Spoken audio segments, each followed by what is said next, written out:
Dios, háblame. Abre mis oídos, mi mente y mi corazón para escuchar, entender, recibir y aplicar tu palabra a mi vida. Que tu Espíritu Santo sea el que esté ministrando mi vida, transformándome, moldeándome.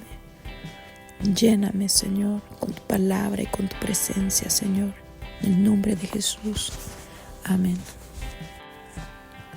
Jueces, capítulo 1 de la traducción Lengua Actual. Después de la muerte de Josué, los israelitas le preguntaron a Dios: ¿cuál de nuestras tribus atacará primero a los cananeos? Dios les respondió: primero atacará a la tribu de Judá, pues a ellos les voy a entregar ese territorio. Entonces los de Judá les dijeron a los de Simeón: vengan con nosotros a pelear contra los cananeos. Primero iremos al territorio que nos ha tocado a nosotros y después al de ustedes. Los de Simeón aceptaron, así que salieron juntos a pelear, y Dios los ayudó a derrotar a los cananeos y a los fereceos. En Bezec derrotaron a 10,000 fereceos y cananeos, entre los cuales estaba el rey Adonisedec. Durante la lucha, Adonisedec había escapado, pero lo persiguieron y capturaron y le cortaron los pulgares de las manos y de los dedos gordos de los pies. Entonces Adonisedec dijo: Dios ha hecho conmigo lo mismo que yo hice con 70 reyes. Les corté los pulgares y los dedos gordos y andaban bajo mi mesa recogiendo las sobras. Después Adonisedec fue llevado a Jerusalén y allí murió. Los de Judá atacaron a Jerusalén y la conquistaron. Mataron a toda la gente de esa ciudad y luego la incendiaron. Después fueron a atacar a los cananeos que vivían en las montañas, en el desierto del sur y en la llanura. Atacaron también a los cananeos que vivían en Hebrón, ciudad que antes se llamaba Kiriat Arba. Allí derrotaron a los grupos cananeos de Sesai, Jaimán y Talmai. Luego los de Judá marcharon hacia la ciudad de Deber, que antes se llamaba Kiriat Sefer. Caleb había prometido que quien conquistara Debir se casaría con su hija Axa, y fue su sobrino Otoniel quien la conquistó. Así que Caleb le dio a Otoniel su hija Axa por esposa. Otoniel era hijo de Kenas, el hermano menor de Caleb. El día de su casamiento, Otoniel le dijo a Axa que le pidiera un terreno a su padre. Cuando Caleb la vio bajar de su burro, le preguntó qué quería. Y Axa le dijo: los terrenos que me has dado no tienen agua. Por favor, dame también manantiales. Y Caleb le dio el manantial alto y el manantial bajo. Los kenitas, que eran descendientes del suegro de Moisés, salieron de Jericó junto con la tribu de Judá y se fueron al desierto que está al sur de Arad. Allí se quedaron a vivir. Después los de Judá, junto con los de Simeón, derrotaron a los cananeos que vivían en Sefat. Como destruyeron por completo esa ciudad, la llamaron Horma. Con la ayuda de Dios, la tribu de Judá se apoderó de la zona montañosa, pero no de la llanura, porque los habitantes de esa región tenían carros de hierro. No pudieron conquistar Gaza, ni Ascalón, ni Ecrón, ni tampoco los territorios vecinos, y tal como Moisés había prometido, la región de Hebrón le fue dada a Caleb para que allí viviera. Por eso Caleb echó de esa región a los 3 grupos de familias que descendían del gigante Anac. Pero los de la tribu de Benjamín no pudieron echar a los jebuseos que vivían en Jerusalén. Por eso, hasta el día en que este relato se escribió, los jebuseos vivieron en Jerusalén junto con los de Benjamín. Las tribus de Efraín y Manasés decidieron atacar a Betel, la ciudad que antes se llamaba Luz. Así que enviaron espías a esa ciudad y Dios los ayudó. Cuando esos espías vieron a un hombre que salía de la ciudad, le dijeron: si nos muestras cómo entrar en la ciudad, no te haremos ningún daño. Aquel hombre les enseñó cómo entrar en la ciudad, y así pudieron entrar los de Efraín y Manasés. Mataron a todos los que allí vivían, pero no al que los había ayudado ni a su familia. Más tarde, ese hombre se fue al territorio de los hititas y edificó una nueva ciudad a la cual llamó Luz, y hasta el momento en que este relato se escribe aún se llama así. Los de Manasés no pudieron echar a los que vivían en Bet-Sean, Taanac, Dor, Ibleam y Megiddo, ni tampoco a los de las aldeas vecinas. Así que los cananeos siguieron viviendo allí. Después, los israelitas se hicieron más poderosos y obligaron a los cananeos a trabajar para ellos, pero no los pudieron echar de su territorio. Los de Efraín tampoco pudieron echar a los cananeos que vivían en Geser, así que los cananeos siguieron allí viviendo junto a los de Efraín. Los de Zabulón tampoco pudieron echar a los cananeos que vivían en Kitrión y en Nahalal, así que éstos siguieron allí, pero obligados a trabajar para los de Zabulón. Tampoco los de Aser pudieron echar a los cananeos que vivían en Aco, Sidón, Arlab, Aksib, Elba, Afec y Rehob. Así que se quedaron a vivir entre los cananeos que allí vivían. Tampoco los de la tribu de Neftalí pudieron echar a los cananeos que vivían en Bet-Semes y Bet-Anat. Así que estos siguieron allí, pero obligados a trabajar para los de Neftalí. Los de la tribu de Dan tuvieron que retroceder a las montañas, porque los amorreos no los dejaron bajar a la llanura. Así que los amorreos se quedaron en Jerez, Aialón y Saalbim. Tiempo después, los de Efraín y de Manasés se hicieron más poderosos y obligaron a los amorreos a trabajar para ellos. La frontera de los amorreos comenzaba en el paso de Acrabim, llegaba hasta Sela y de allí seguía hacia las montañas.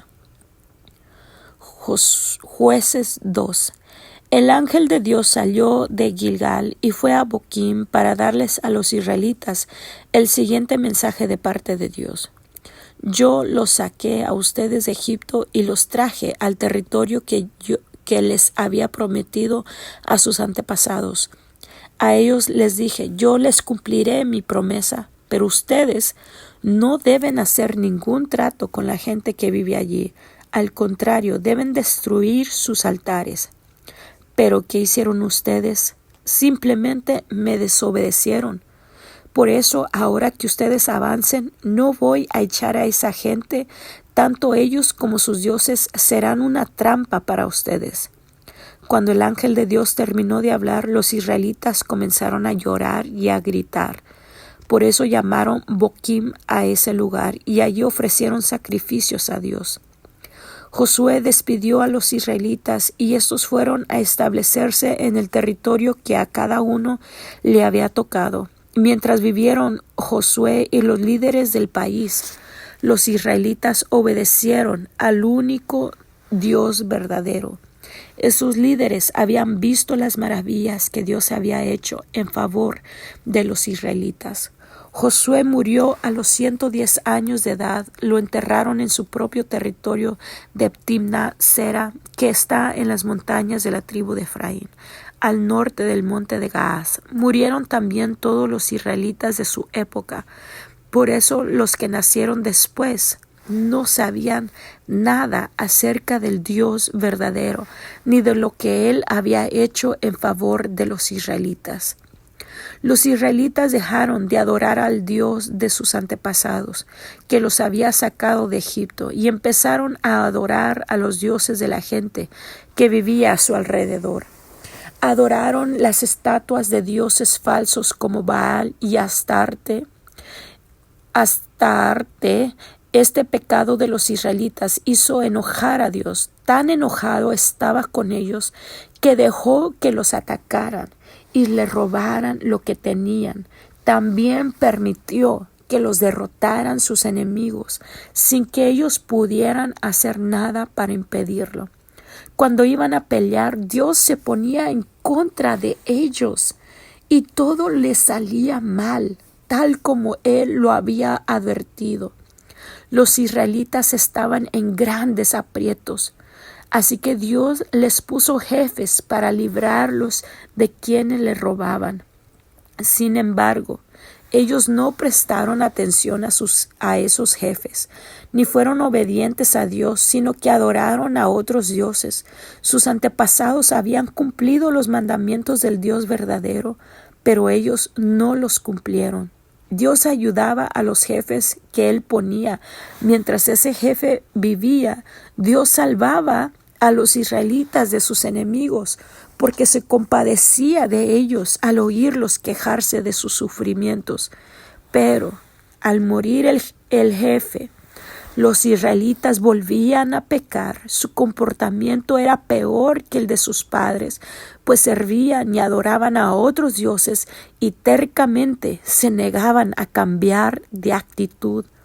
Por eso Dios enfureció contra ellos y dijo: este pueblo no ha cumplido con el trato que hice con sus antepasados.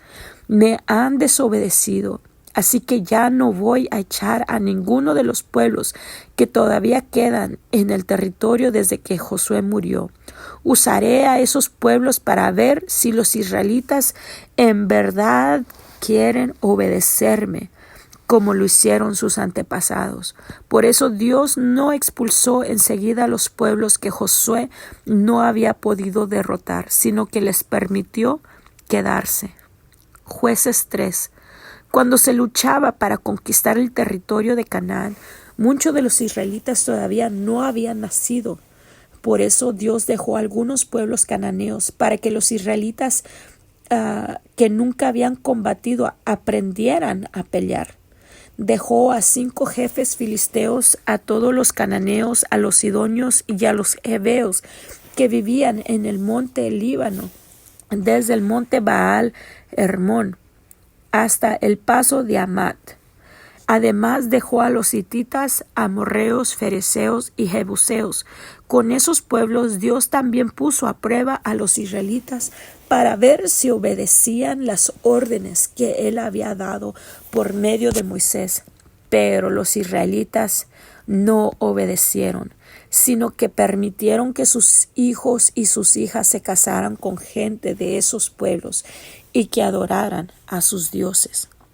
Los israelitas se olvidaron de Dios y pecaron contra Él, pues adoraron las estatuas de Baal y de Astarte. Por eso Dios se enojó y permitió que los conquistara Cusán Risataim, que era rey de Mesopotamia. Después de 8 años de esclavitud, los israelitas le suplicaron a Dios que los salvara.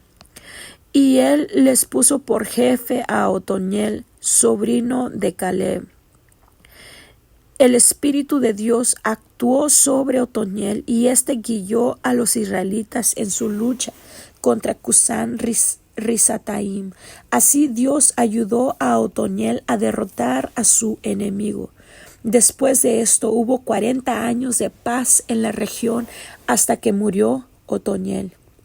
Como los israelitas volvieron a pecar contra Dios, Él le dio a Eglón, rey de Moab, más poderoso que a los israelitas, para atacarlos. Eglón se unió con los amonitas y los amalecitas y se apoderó de Jericó. Después de 18 años de esclavitud, los israelitas le suplicaron a Dios que los salvara. Y Él les envió a Ehud, hijo de Huera, que era de la tribu de Benjamín.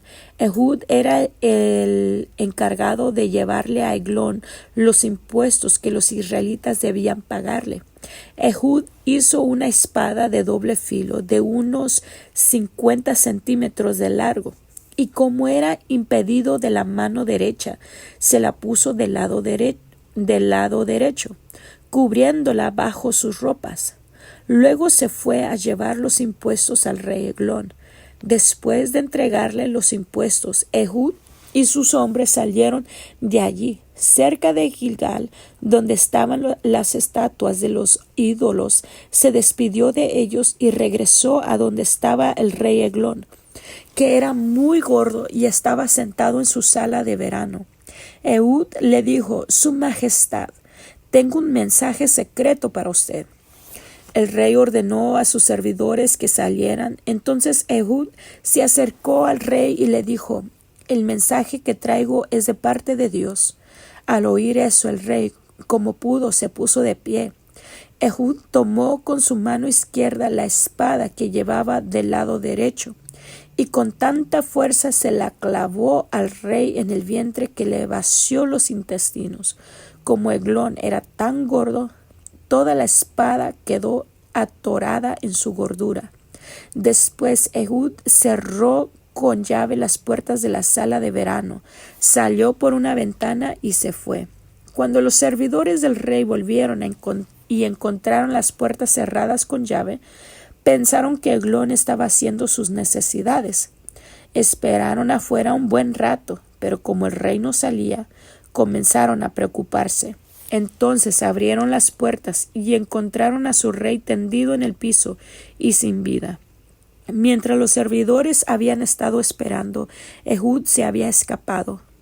Pasó por donde estaban las estatuas de los ídolos y se refugió en Seirat.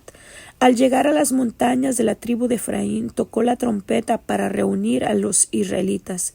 Ellos bajaron de las montañas con Ehud al frente, y él les dijo: síganme, con la ayuda de Dios venceremos a los moabitas. Los israelitas los siguieron y se apoderaron del paso del río Jordán que lleva a Moab, y no dejaron pasar a nadie. Y aunque los moabitas eran fuertes y valientes, aquel día murieron unos 10,000 de sus mejores soldados. Ninguno pudo escapar. Después de eso, hubo en el territorio 80 años de paz. Al siguiente jefe fue Samgar, hijo de Anad, quien tomó un palo con punta de hierro y mató a 600 filisteos.